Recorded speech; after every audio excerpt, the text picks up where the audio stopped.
E aí, pessoal, sejam bem-vindos para mais um episódio do nosso podcast É Comum. Eu sou a Jaqueline, para os mais íntimos, Jack, e eu tô aqui com meu amigo Gustavo. Oi. Para falar sobre o tema de hoje, que é parasitismo. E para ajudar a gente a falar dessa relação ecológica que é muito estranha e um tanto fascinante e interessante, a gente tem mais duas pessoas que são os nossos convidados. O Daniel. Opa! E o Nathan. Beleza? E para isso vamos para a nossa primeira pergunta. Que é... O que é um parasita? Bom, um parasita é um ser que retira os nutrientes necessários para a sua sobrevivência e desenvolvimento de outro ser vivo, estabelecendo assim uma relação ecológica interespecífica, ou seja, entre duas espécies diferentes, o que seria o parasitismo. Essa relação baseia-se no benefício de um ser, que seria o parasita, e no malefício do outro ser, que seria o hospedeiro, o que evidencia uma relação desarmônica. Então é sempre malefício para o outro.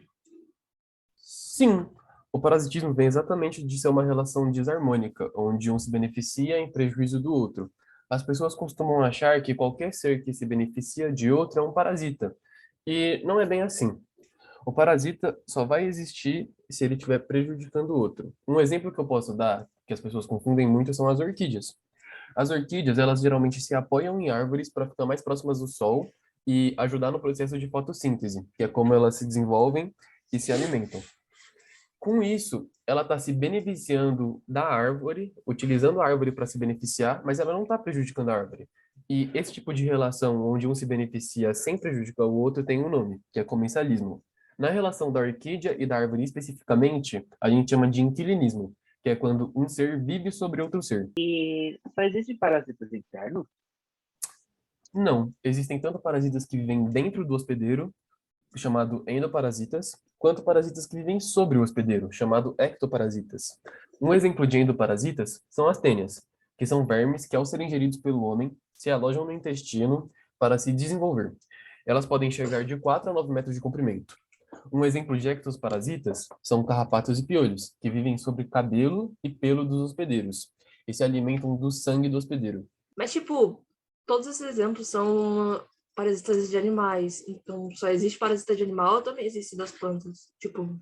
Bom, existem tanto parasitas de animais quanto de plantas. E sendo assim, também posso afirmar que os próprios parasitas, né, podem variar entre animal, inseto, planta, fungo, bactéria e protozoário. O parasita de uma planta, por exemplo, pode ser outra de espécie diferente que rouba substâncias nutritivas para o seu próprio desenvolvimento, tornando a anterior sua hospedeira. Esse tipo de relação é denominada de fitoparasitismo, como ocorre na relação do cipó-chumbo, como conhecemos, que por ser incapaz de realizar a fotossíntese, acaba por retirar da planta hospedeira os açúcares produzidos por ela, podendo até matá-la. Mas esse é apenas um exemplo de parasita de planta, podendo ser parasitada também por outros seres. Mas tem algum parasita que causa doença? Não sei como ela ocorre. Sim, por estarem prejudicando o hospedeiro, eles afetam consideravelmente a sua saúde. Geralmente, parasitas não matam, porque eles dependem dos nutrientes e desenvolvimento do hospedeiro para sobreviver. Porém, a tênia, que eu citei alguns exemplos atrás, é um exemplo de um parasita que causa uma doença, e é uma doença para o homem. Essa doença causa aos hospedeiros enjoos, diarreia, perda de peso abdominal e dificuldade de absorção dos nutrientes. Ela é transmitida por uma larva que pode estar presente em carnes de boi ou porco, ingeridas cruas ou de maneira incorreta. O hospedeiro engole a larva, que se desenvolve e se reproduz dentro do seu intestino. Ah, eu já não gostava de carne, agora não. Não gosto mais. É só não comer carne crua. É verdade, porque aí você esquenta e o ovinho vai... Ainda assim é nojento. Sim, é bem nojento. Aí a gente falou de parasitas e tal, que se alimentam um dos outros para sobreviver. O sanguessuga em si, ele se alimenta, mas ele é um parasita ou tem diferença entre eles e os parasitas? Ou ele se encaixa como... Tem diferença sim. Como já falamos um pouco da definição de parasita, vamos falar agora um pouco sobre sanguessugas. Estas são vermes anelídeos, que, em sua maioria, vivem em água doce. E, apesar do nome, nem todas se alimentam de sangue, tendo espécies que comem pequenos vermes, moluscos, minhocas e até outras sanguessugas. As espécies que se alimentam de sangue são chamadas de autófagas. E estas sim são consideradas parasitas, justamente por necessitarem de um hospedeiro para sobreviver. Bom, considerando os fatos, podemos apenas dizer que algumas espécies de sanguessugas vivem em relação de parasitismo, tendo assim a diferença entre um parasita e uma sanguessuga. É, e a gente falou sobre a tênia, assim, de tudo, mas quais são os piores parasitas do ser humano? Com certeza, o pior parasita para o ser humano é um protozoário que vive dentro de um lago. Ele é chamado de Naegleria fowleri. Ele é uma ameba unicelular de vida livre que geralmente vive em lagos. Ele entra no seu corpo pelo nariz e segue o canal olfativo até o seu cérebro, onde ele se alimenta literalmente dos seus miolos. Bom, na verdade, ele comia matéria morta presente por lá, mas isso é suficiente para te levar à morte em 2 semanas. Se eu fosse você, tomaria muito cuidado nos lagos onde você mergulha. Mas tá, a gente já falou um pouco dos parasitas e tal. Vocês tem algum exemplo de algum que vocês acham estranho? Então? Tem um exemplo estranho legal, sim. O que eu mais gosto é o da formiga zumbi. Pra formiga não é tão legal, mas eu acho que vocês vão gostar de saber que isso existe.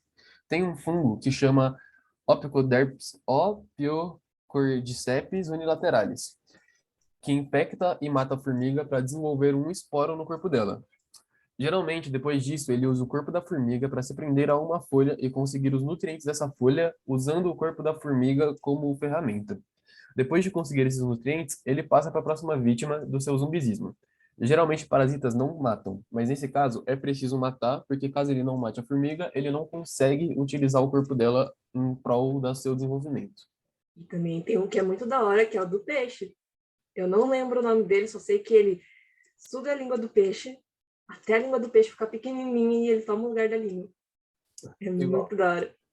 É legal pro parasita, né? Pro peixe não é tanto. Mas ainda assim é da hora. E tem um que eu achei fofinho, que é um que faz o cara multiplicar para atrair os pássaros. E vocês acham parasitas fofos? Olha, com uma resposta um tanto pessoal, os parasitas são nojentos.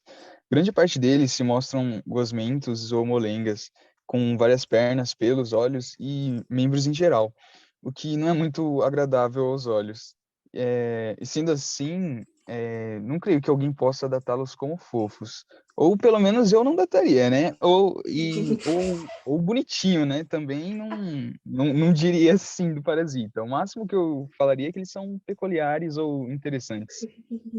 E vocês conseguem citar algum parasita na cultura pop?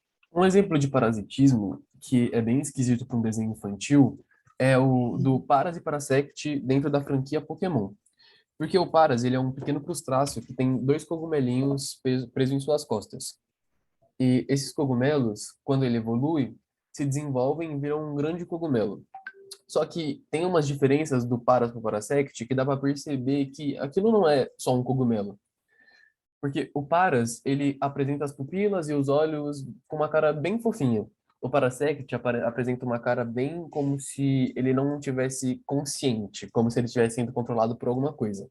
E como a gente já viu aqui um exemplo de um fungo que era um parasita e controlava o corpo do seu hospedeiro, a gente imagina que na franquia Pokémon isso também tenha sido um motivo de inspiração para esse Pokémon. E esse foi o episódio de hoje de Ecomundo. Muito obrigado pela atenção de vocês. Muito obrigado, Nathan e Daniel, por cederem seu tempo. E eu e a Jack estamos por aqui. Até o próximo episódio de Ecomundo. Tchau. E se vocês estiverem escutando no YouTube, por favor, não esqueçam de ativar o sininho e curtir, porque deu trabalho. Deu muito trabalho.